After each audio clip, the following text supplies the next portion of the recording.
Good evening, everyone. Thank you for allowing us into your home. I'm Rudy Trevino. I'm Leslie Adamy. Major developments as we come on the air tonight of a Texas man on death row. Robert Roberson is still alive, now 4 hours after he was set to be executed for the murder of his 2-year-old daughter back in 2003.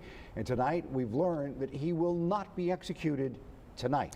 This after Texas legislators took an unprecedented legal action to step in a legal battle that reached the Texas Supreme Court tonight, who made their ruling on this case just minutes ago. Roberson's daughter had been diagnosed with shaken baby syndrome after her death, something experts, several lawmakers, even the lead detectives in the girl's case said that the science supporting the death sentence for Roberson no longer holds up and that the state should have halted this execution a long time ago. Now, when the emergency restraining order was issued earlier this evening, that in turn meant that the governor did not have to be the one to grant a reprieve for Roberson.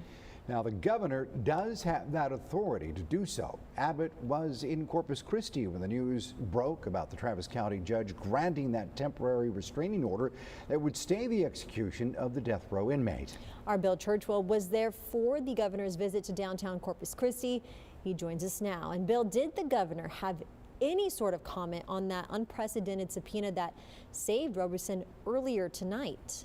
Well, the short answer is no. So far, Governor Abbott has remained silent about the Roberson case, or if he would in fact intervene, dodging any questions from the media as he left the event.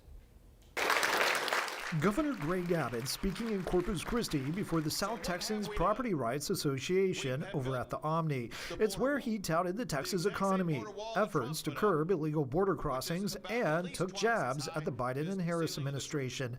What he did not talk about was the Roberson case. Governor, any comment on the Robert Roberson subpoena tonight? Abbott quickly left following his speech and did not take any questions from the media. Texas lawmakers on both sides of the aisle making a plea throughout the day to delay Roberson's execution. And just 90 minutes before he was scheduled to die, a judge granted a temporary restraining order. Recognized that an innocent man was set to be executed.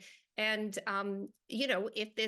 if the state officials continue to appeal, we don't want to be in a position where somebody innocent is executed. Roberson maintaining his innocence all these years and the 2002 killing of his 2-year-old daughter. The judge's decision Thursday night came after a Texas House committee issued an unprecedented subpoena for Roberson to testify about his case next week. It was during that hearing the Texas Attorney General's office said the subpoena was legitimate and lawful, meaning an agency could not ignore it. We can never forget this is not an academic exercise.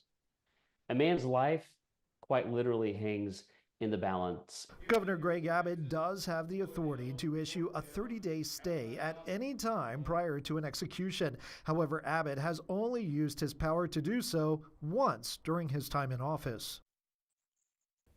And also of note tonight, advocates dropped off more than 100,000 signatures to the governor's office, pushing for the delay. Back to you.